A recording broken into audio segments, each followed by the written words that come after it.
Hello everyone, कैसे हैं आप सब लोग। Welcome back to ICT virtual classroom Dehradun. मैं निखिल राणा। क्लास 9th का अपना मैथ्स का टॉपिक जो है ट्रायंगल्स, उसको हम कंटिन्यू रखेंगे। जो कि आपने देखा पिछली क्लास में हमने ट्रायंगल्स पे क्वेश्चंस किए थे, और पिछली क्लास में यानी कल की क्लास में हमने देखा कि उस क्वेश्चन को मैंने आपको दो तरीके से बताया। यानी कि इस क्वेश्चन में हमने बात की थी कि हम इसी क्वेश्चन को दो तरीके से कर सकते हैं। किस तरीके से? दो तरीके से। देखिए, वो आपका प्रेजेंस ऑफ माइंड पे डिपेंड करता है। जब आपके पास ऐसा क्वेश्चन आएगा तो आप उसको किस तरीके से डील करते हो, ठीक है। हालांकि आपको सारी चीजों का नॉलेज होना चाहिए, आपको सब चीज पता होनी चाहिए। कब कहाँ कौन सी चीज यूज आ जाए वो हमें पता नहीं होता है ना। एक बार फिर से देख लेते हैं इसी क्वेश्चन को। दो बार हमने कैसे किया था। पहला आपने देखा था कि भैया ये बोला गया था कि L and M are two parallel lines, L और एम दो पैरेलल लाइंस है, और इनको another pair of parallel lines intersect कर रही है, यानी कि पी और Q another pair of line intersect कर रही है। तो बताओ, जो इनसे बनने वाले ट्रायंगल एबीसी और सीडीए कॉन्ग्रुएंट है, एबीसी और सीडीए कॉन्ग्रुएंट है। तो यहाँ पे हमें कोई नहीं दिया कि भाई ये साइड इसके इक्वल है, ये एंगल इसके इक्वल है, कुछ भी यहाँ पे नहीं दिया। तो यहाँ पे दो अप्रोचेस लगी। पहली अप्रोच उस बच्चे की लगी, उन बच्चों की लगी जिनको पैरेललोग्राम, जिन्होंने क्वाड्रिलेटरल अच्छे से पढ़ा हुआ था। उनको पता है कि कोई भी क्वाड्रिलेटरल, कोई सा भी चतुर्भुज है ना, कोई सा भी देखो, स्क्वायर भी क्वाड्रिलेटरल है, रेक्टेंगल भी क्वाड्रिलेटरल है। क्वाड्रिलेटरल मतलब क्या होता है? कोई भी फोर साइडेड फिगर है ना, चार भुजाओं वाली या चार साइड वाली फिगर को हम क्वाड्रिलेटर कहते हैं। चार भुजाओं वाली जो फिगर होती है उसको हम चतुर्भुज कहते हैं। तो यहीं पे तो कोई सा भी क्वाड्रिलेटर हमने पढ़ा है, कोई भी क्वाड्रिलेटर की अगर दो अपोजिट साइड्स, यानी टू पेयर ऑफ साइड्स आपके पैरेलल हो जाए, दो सम्मुख भुजाएं आपकी समांतर अगर हो जाए, तो उसको हम समांतर चतुर्भुज कह सकते हैं। तो उसको हम, अगर किसी भी क्वाड्रिलेटरल की two pair of sides parallel हो जाए तो उसको पैरेललोग्राम कह सकते हैं, ठीक है। ये एक बच्चे को याद आया कि यार ठीक है, तो हम तो इसको ऐसे कर सकते हैं। तो उसने बोला कि ये इसके पैरेलल है, अभी पैरेलल का साइन बनाते हैं, ये इसके पैरेलल है और ये आपस में पैरेलल है। तो यानी कि सर ये जो एबीसीडी है, ये पूरा जो एबीसीडी है, ये आपका एक पैरेललोग्राम बन गया, ठीक है। तो एबीसीडी हमारा एक पैरेललोग्राम जब बन गया सर, तो आप इसको आराम से अब क्या कर सकते हैं, एबीसीडी हमारा पैरेललोग्राम बन गया। तो यानी कि इस वाले ट्रायंगल की साइड और ये वाली ट्रायंगल दोनों इसमें इन्वॉल्व हो रही है। तो आपने यहाँ लिख दिया सर, जो बीसी है वो एडी के बराबर है, तो हमने लिख दिया बीसी एडी के बराबर। हमने यहाँ बता दिया, सब कुछ हमने यहाँ बता दिया कि एबीसीडी क्योंकि इंटरसेक्ट कर रहे हैं और एबीसीडी पैरेललोग्राम बना रहे हैं, जिसमें एबी जो है सीडी के बराबर है और एडी जो है बीसी के बराबर है, ठीक है। ये हमने बता दिया। तो दो साइड्स तो हमने इक्वल कर दी, और ये वाली साइड इसके इक्वल कर दी, तो ये वाली साइड भी हो गई, ये वाली साइड भी हो गई, ये वाली साइड भी हो गई, ये वाली साइड भी हो गई। अच्छा, इसको हम ये भी कर सकते थे कि इसको साइड एंगल साइड से भी हम कर सकते थे, है ना। कैसे? ये वाला एंगल इसके इक्वल। हमें पता है कि पैरेललोग्राम में जो अपोजिट एंगल्स होते हैं वो क्या होते हैं?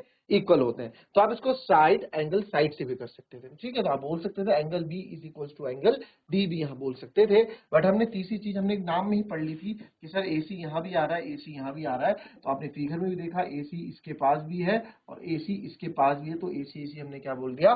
कॉमन बोल दिया। तो साइड साइड साइड से हमने इसको कॉन्ग्रुएंट प्रूफ कर दिया था। फिर बढ़ते हैं आगे। फिर हमने देखा इस, अब दूसरा फिगर भैया नहीं पता हमको, क्या बोलते, नहीं आता है ये सब चीजें, ठीक है। तो हमने क्या किया, दूसरी अप्रोच, यहाँ पे हमने कॉन्ग्रुएंट प्रूफ कर दिया। दूसरी अप्रोच ये थी कि सर अब हमें नहीं पता ये चीजें कि क्या होती है, पर कोऑर्डिनेटर हमने ढंग से नहीं पढ़ाया, हमें याद नहीं आया उस वक्त। तो वो दूसरा बच्चा क्या करेगा, उसने ये चीज पढ़ी कि एल पैरेलल टू एम है, यार पैरेलल है, ठीक है, और पी भी क्यू के पैरेलल है।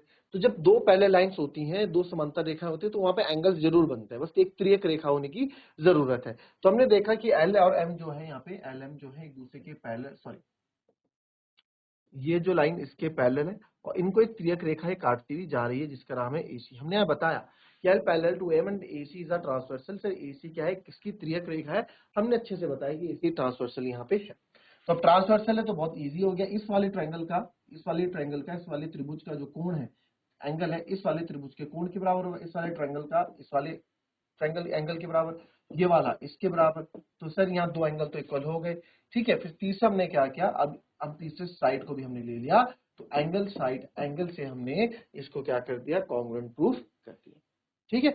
ये भी क्या, देख लो जिसको लिखना है। हमने यहाँ पे एंगल 1 एंगल 4 लिखे। ये क्या है, मैंने बताया कि अगर आप क्वेश्चन में आंसर करते हुए फिगर बना रहे हैं तो आप उसमें एंगल 1 एंगल 2 एंगल 3 एंगल 4 कर दो। अगर आप फिगर नहीं बना रहे हैं तो आपको जस्ट आपको यहाँ पे नाम लिखने पड़ेंगे। एंगल 1 का नाम क्या है? बी ए सी या सी ए बी, है ना, कुछ भी बोल सकते हैं, बस एंगल 1 को आपको बीच में रखना है। क्लियर? इस तरीके से चीजें चलेंगी। चलो।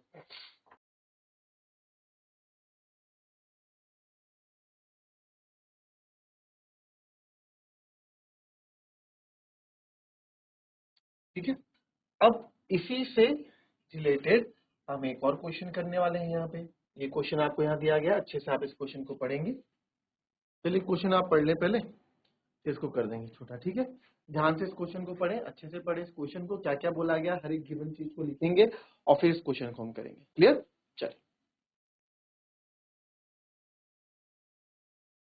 चलिए आया किसी का, किसी ने किया ये क्वेश्चन? Answer anyone? क्या है बोल रहा है? Line l is the bisector of angle A, रेखा प्रकोण का समद्विभाजक एंगल ए और एल पर स्थित दिशानी बिंदु। चलो देखो इसमें क्या बोला गया है कि जो लाइन एल है is the bisector of angle ए। जो लाइन एल आपको यहाँ पे दिख रही है बच्चों, दिस लाइन, ठीक है, लाइन एल जो हमको यहाँ दिख रही है, लाइन एल, ये क्या है? एंगल ए का बाइसेक्टर है, एंगल ए का बाइसेक्टर। एंगल ए का बाइसेक्टर होने का मतलब क्या है कि एंगल ए को बाइसेक्ट, मतलब क्या था मैंने, दो बराबर भागों में बांटने को बाइसेक्टर कहते हैं। तो एंगल ए को दो बराबर भागों में ये बांट रहा है। तो एंगल ए को दो बराबर भागों में बांट रहा है, तो इसको मैं बोल सकता हूँ this is angle 1 and this is angle 2।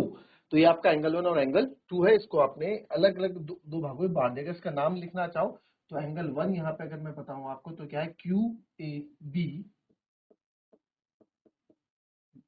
और एंगल 2 है यहाँ पे एंगल बी ए पी, ठीक है, या फिर पी ए बी भी आप इसको बोल सकते हैं। ठीक है, ये हो गया। ठीक है, तो सबसे पहले आपने जो जो गिवन है वो हमने यहाँ पे लिख देना है। ठीक है, गिवन क्या क्या वो हम यहाँ लिख देंगे। तो अभी तक हमको तो ये पता लगा L is the bisector of angle ए।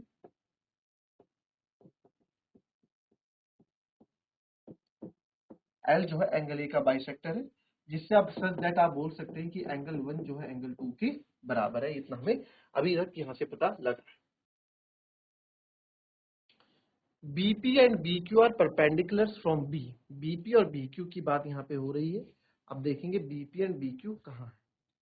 देखो क्वेश्चन पहले समझ पढ़ना आना चाहिए ढंग से। बीपी और जो बीक्यू है सर, बीपी और बीक्यू परपेंडिकुलर है फ्रॉम बी से परपेंडिकुलर है टू द आर्म्स एंग of angle A. Angle A की आर्म्स में देखो, ये एंगल ए है ना, एक आर्म एंगल ए की ये है, एक आर्म एंगल ए की ये है। तो बोल रहा है दोनों पे क्या है, परपेंडिकुलर है।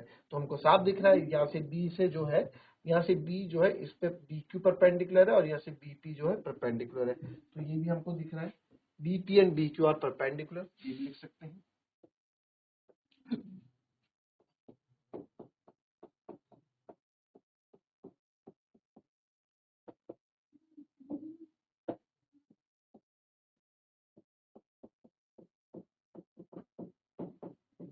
ये क्या है, परपेंडिकुलर है on A Q and A P. आप लिख दो किस किस पे परपेंडिकुलर है, ए क्यू और ए पी पे, देना एक ए क्यू पे एक ए पी पे perpendicular respectively. Show that and triangle A P B is congruent to triangle A Q B.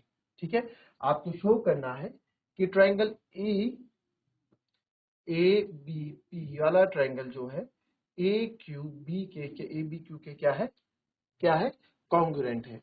तो ये हमें प्रूफ करना है। दूसरा हमको क्या प्रूफ करना है, दूसरा हमको ये प्रूफ करना है कि बीपी इक्वल्स टू बीक्यू है। जो ये बीपी है, जो आपका ये बीपी है, ये बीपी बीक्यू के बराबर है। और साथ ही साथ बी इज इक्विडिस्टेंस फ्रॉम दाम, यानी कि बी भुजाओं से समान दूरी पे है। ऑब्वियस सी बात है भाई, ये समान दूरी पे डिस्टेंस तभी होगा ना जब ये दोनों बराबर होंगे। दोनों बराबर होंगे इसका मतलब क्या है कि इससे समान दूरी पे समान डिस्टेंस पे। ठीक है, तो हमें सिंपल सा बीपी और बीक्यू भी इक्वल प्रूफ करने हैं। ठीक है, तो ये भी इक्वल प्रूफ करने हैं। तो आइए करते हैं इस क्वेश्चन को। In triangle A P B and triangle A Q B. तो सबसे पहले A P B A Q B आप देखेंगे, A P B A Q B में तो मैंने पहले ए पी बी लिखा है तो ए पी बी का लिखना पड़ेगा। Angle 2 is equal to angle 1। ठीक है, क्यों है, एंगल बाई सेक्टर है, या फिर आप गिवन में, हमने गिवन में बता दिया ना ऊपर गिवन है, तो गिवन आपने बता दिया कि मैंने गिवन में लिख दिया है। ठीक है सर, ये तो इक्वल कर दिए। फिर और हमको दिख रहा है कि यार जो ये है ना, ये एंगल दोनों ये भी इक्वल है क्योंकि ईच 90 डिग्री है। तो आप बोल सकते हैं angle P is equal to angle Q। Each 90 अगर आप पूरा नाम लिखना चाहें तो पूरा नाम लिख लीजिए, A P B angle is equal to angle A Q B. Each 90 degree, दोनों ही 90 डिग्री के हैं। ठीक है, फिर कैसे करेंगे इसको आगे। अब इसमें देखें कि इसमें ये चीज तो मिल गई सर, एक ये मिल गया, एक एंगल। इस साइड के बारे में कुछ बोल नहीं रखा है, नहीं तो एंगल साइड एंगल हो जाएगा अगर ये साइड एपी और एक्यू के बारे में मेरे पास कोई भी इंफॉर्मेशन नहीं है। ठीक है, फिर अगर मैं ध्यान से देखूं या नाम में देखूं कि सर ए बी इस पे भी आ रहा है, ए बी इस पे भी आ रहा है, तो ए बी कॉमन है। और आप फिगर में देखें तो ए बी पी आ है, फिर ए बी क्यू है, तो ए बी जो है दोनों में ही आपको क्या है, कॉमन देखने को मिल रही है। A B equals to A B हो जाएगा कॉमन। ठीक है, नाउ देयरफॉर ये क्या है, एंगल एंगल साइड की एंगल साइड एंगल, साइड तो इसमें आ नहीं रही है बीच में, तो एंगल साइड एंगल नहीं बोल सकते इसको क्योंकि वाली साइड आनी चाहिए थी, तो angle angle side. Therefore triangle APB जो है is congruent to triangle AQB by angle angle side criteria. ठीक है, अब सेकंड पार्ट भी हमारे पास, सेकंड पार्ट क्या बोला गया है कि बीपी इक्वल्स टू बीक्यू दिखाओ, हो जाएगा भैया जब ये बीपी और बीक्यू जो है इसी ट्रायंगल के पार्ट है ना, ये बीपी ये हो गया बीपी और ये हो गया बीक्यू, इसी ट्रायंगल के पार्ट है। ठीक है, एंगल 1 के सामने बीक्यू है, एंगल 2 के सामने बीपी है, तो इन दोनों के करस्पॉन्डिंग है वो, तो बस यानी क्या बोल सकते हैं, बीपी इक्वल्स टू बीक्यू हो जाएगा बाय सीपी सीटी से हम बोल सकते हैं कि बीपी इक्वल्स टू बीक्यू है। ठीक है, तो सेकंड पे आपने प्रूफ कर दिया, या इसको equi distance from the arms, बात एक ही है। ठीक है, ये भी आपने इसमें प्रूफ कर दिया, तो अच्छा क्वेश्चन था ये। दिखने में फिगर लगता है कि क्या है क्वेश्चन का, बट क्वेश्चन बहुत इजी था ना। तो इसको कॉपी करें, फिर आगे बढ़ेंगे next question.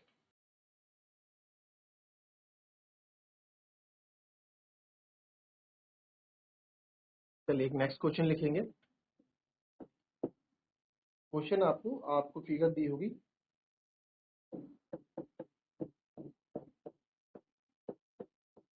Line segment PQ is parallel to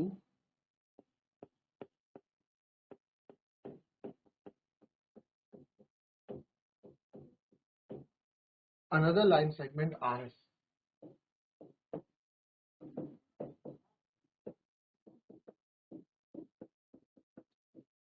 O is the midpoint of PS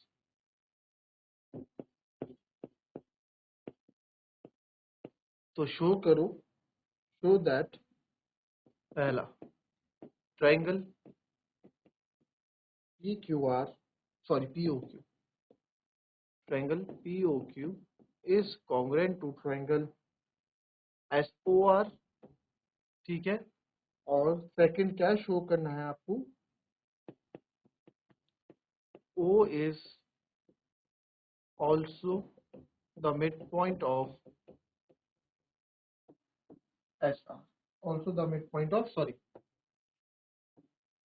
QR, चलो छोड़ो, also mid point of Q R का भी क्या है मिड पॉइंट। तो इसकी अगर फिगर की बात करें,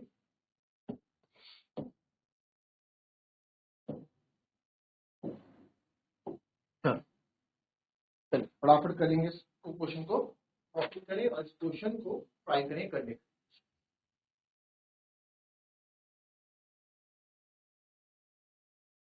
चलिए इस क्वेश्चन को देखेंगे।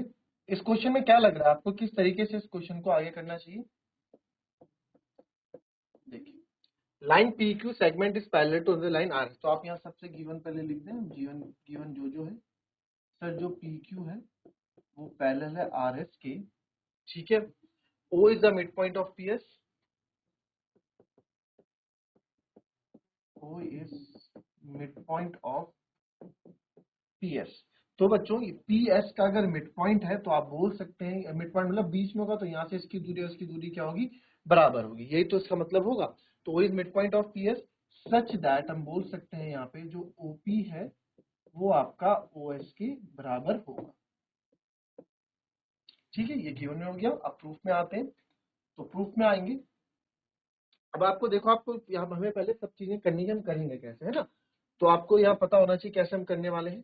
तो आप देखिए, ये दो ट्रायंगल आपको लेने हैं, POQ और SOR, ये दो ट्रायंगल कॉन्ग्रुएंट प्रूफ करने हैं ना।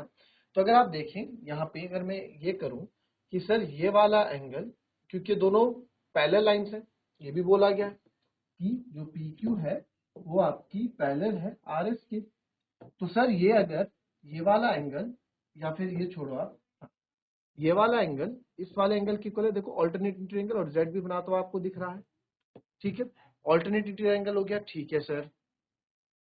ये वाली साइड इसके बराबर है, ये भी गिवन हमको, ये भी हो गया sir.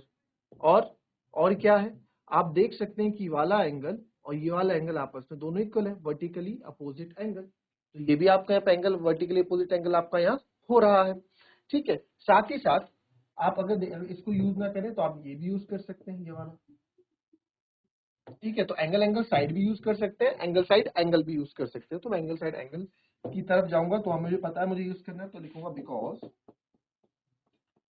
PQ is parallel to RS and PQ जो है RS के पैरेलल है, और साथ ही साथ PQ RS को हम इस बार ट्रांसफर से ले रहे हैं SP या PS।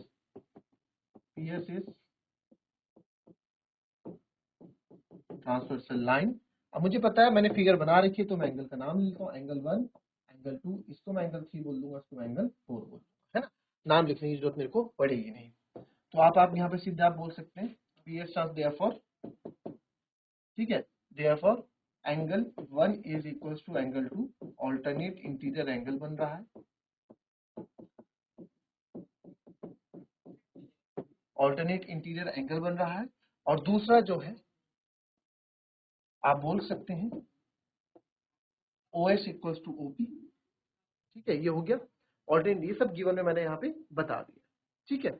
नाउ अब यहाँ पे इन ट्रायंगल जो हमें लेना है, in triangle OPOQ and triangle SOR या ROS, ठीक है। तो आप यहाँ बोल सकते हैं POQ और ROS में सबसे पहले angle 1 is equal to angle 2, आप ऊपर बता चुके हो, ये हम गिवन लिख देंगे, ऊपर हम बता चुके हैं। एंगल हो गया, फिर OP इक्वल टू OS हो गया, या POQ पहले लिया है तो OP equal to OS, yes, ठीक है। हमने OPQ पहले लिया है ना, तो यहाँ पे एंगल 2 लिखेंगे हम पहले। OP इक्वल टू OS, ये क्या है, ये ऑल्टरनेट, ये वर्टिकली, ये हमारा गिवन है, ये हमको गिवन दे रखा है क्योंकि मिड पॉइंट है ना। और साथ ही साथ क्या है, एंगल 3 इक्वल टू एंगल 4 है, इसको वर्टिकली अपोजिट एंगल VOA लिख देता हूँ। Therefore triangle POQ is congruent to triangle ROS by angle side angle। तो एंगल साइड एंगल से हमने इसको कॉन्ग्रुएंट प्रूफ कर दिया। तो सेकंड पार्ट आपको बोला गया है O is also the midpoint of QR। But देखो बच्चों, O जो है QR का मिड पॉइंट कब होगा, O जो है इस QR का मिड पॉइंट कब होगा, जब बिल्कुल बीचों बीच होगा। बीचों बीच होने का मतलब क्या है, यहाँ से इसकी दूरी और इसकी दूरी क्या होनी चाहिए, बराबर होनी चाहिए। तो वो हो गई, यानी कि ये दोनों लेंथ में OQ और OR बराबर होनी चाहिए। तो OQ और OR आपने बराबर कर दिए, OQ इक्वल्स टू OR, क्योंकि OR इस ट्रायंगल में आ रहा है, OQ इस ट्रायंगल में आ रहा है, बाय CP CT से हमने प्रूफ कर दिया है। तो देयरफॉर हम बोल सकते हैं O is mid point of,